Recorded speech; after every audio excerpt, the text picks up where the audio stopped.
Hi, this is AJ Hogue. Welcome to the vocabulary lesson for Superior Man. Let's start. Our first word is intimate. Intimate. In the first sentence, David Deida says, pick an area of your life. Choose an area of your life. And he says, perhaps your intimate relationships. So intimate relationship, for example. Intimate just means very close. Very personal.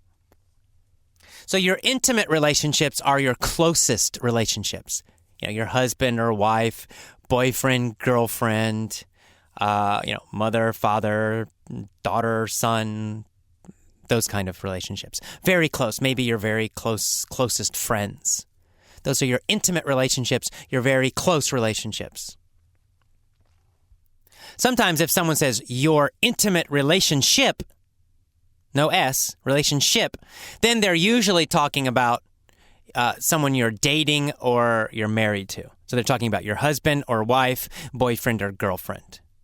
So sometimes it's used just to mean that kind of a love relationship between a husband, wife, boyfriend, girlfriend. But sometimes it's a little more general and it just means your closest relationships. So if there's an S there, intimate relationships, then we're talking about the people who are closest to you. Our next word is spiritual. He says, perhaps you should think about your spiritual practice. Spiritual is similar to religious. It's quite close to religious. Spiritual, religious, very similar. The difference is that religious is organized, or religion is organized. Right, so we're talking about Christianity, Islam, Hinduism, Buddhism, Judaism, right? Those are religions. So if you're practicing one of those specifically, then you say, oh, I am religious. I'm a religious person. I am a Buddhist. I'm a very, strong Buddhist. I'm religious. But spiritual is really very personal. It's not organized. You might say, you have a belief about God, or you have a belief about, the universe or about life. But maybe it's not Buddhism or Christianity or Islam. Maybe it's not a specific religion. It's your own personal feeling, your own personal experience. That's spiritual. Spiritual. So spiritual is the direct experience, the direct feeling. Religion or religious refers to something organized. Okay, so your spiritual practice, it's your practice or how you pray or meditate, for example. Okay, next we see the phrase, earn a living. He says, are you currently doing something to earn a living that gives you passion? To earn a living means to make money. It really means to work. Usually it's how you make money. So you say, I earn a living by teaching English. Right? I make money by teaching English. It's my job. It's my career. Right? So to earn a living means to make money or to work. So in this article, he talks about earning a living. How do you earn a living? How do you make money? Does it excite you? Does it give you passion? Or are you kind of bored? Or are you afraid to do something better? Okay, so earn a living. Next, he uses the word edge. He says, your edge is where you stop. He says you have to go to your edge and go past your edge. An edge is a limit or a boundary. It's a stopping point. Right, so it's a limit or a boundary, edge. So we have, here he's talking about an emotional edge, right? It means it's where you stop because of fear. It's your limit, your emotional limit. So you say maybe you have a good job, but you're afraid to start your own business. You want to start your own business, but you're afraid, right? That's your limit. That's your edge, your stopping point. He says you must go past the edge. You must go past the limit. Our next word is compromise. He says, do you compromise your fullest potential? Do you compromise your dream? Now, compromise has different meanings. Some of them are very positive meanings, in fact. But here, this is kind of a negative meaning for compromise. Here, this means to weaken, to make something weaker, to ruin it, to dishonor it. So if you compromise your dream, it means you make your dream weaker. So if your dream is to have your own business, your own company, but you don't do it, you just work a really good job for someone else, you are compromising your dream. You're making your dream weaker. You're killing your dream. So he's saying, of course, don't compromise your dream. Don't weaken your dream. Don't kill your dream. Don't destroy your dream. Next, we have the phrase cater to. He says, do you cater to your fears? He's asking you, do you cater to your fears? Or do you push beyond your fears? Do you break your fears? Do you cater to them, or do you go past them?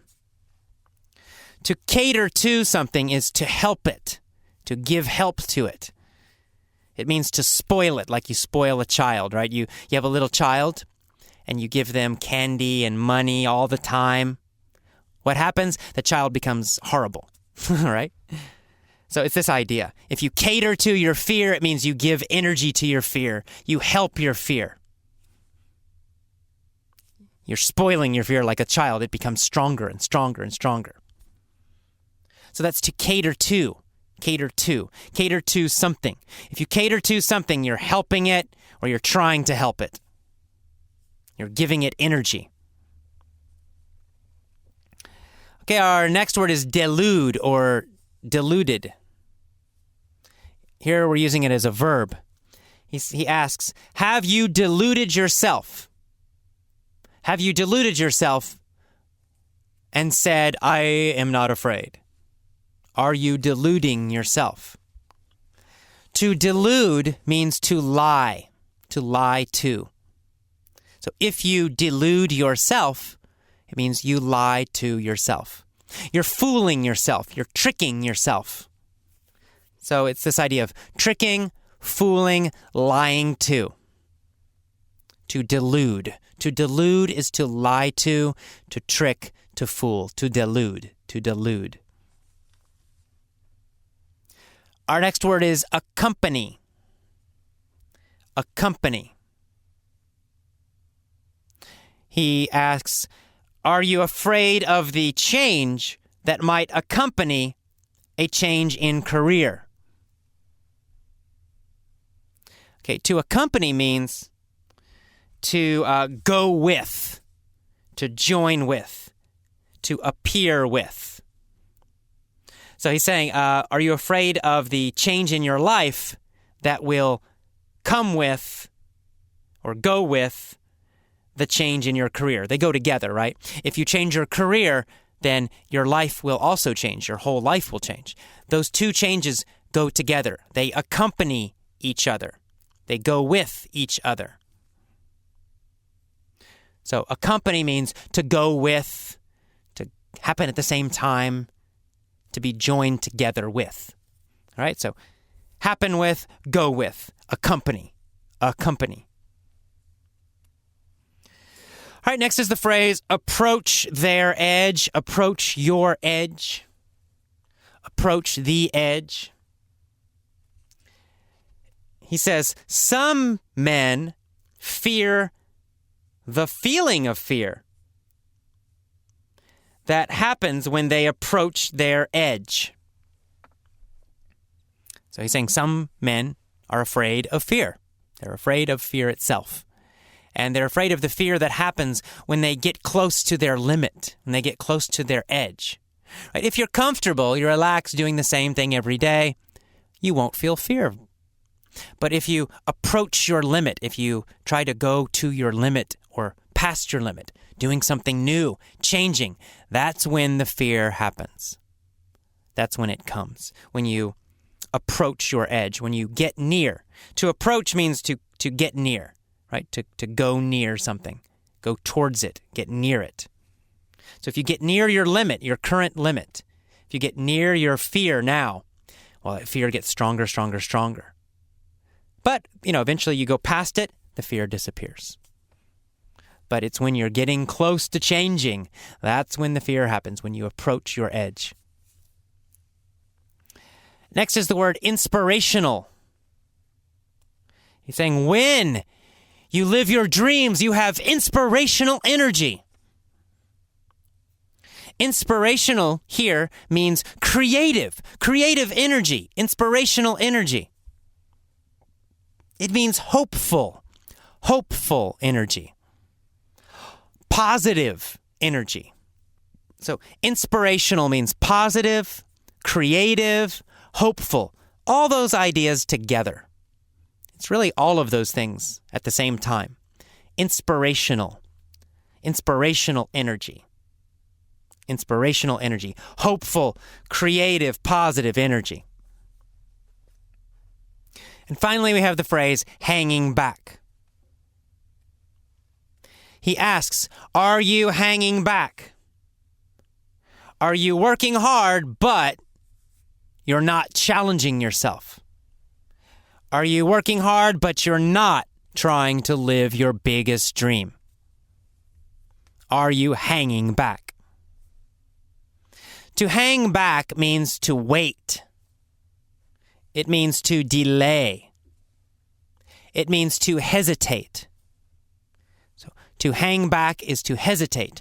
To hang back is to wait. So he's saying, are you waiting? Are you just waiting? Are you delaying and hesitating?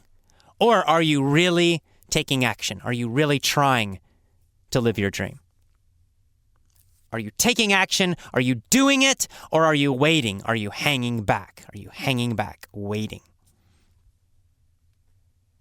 Okay, that is the end of the vocabulary for the Superior Man. Big smile. See you for the mini story. Bye-bye.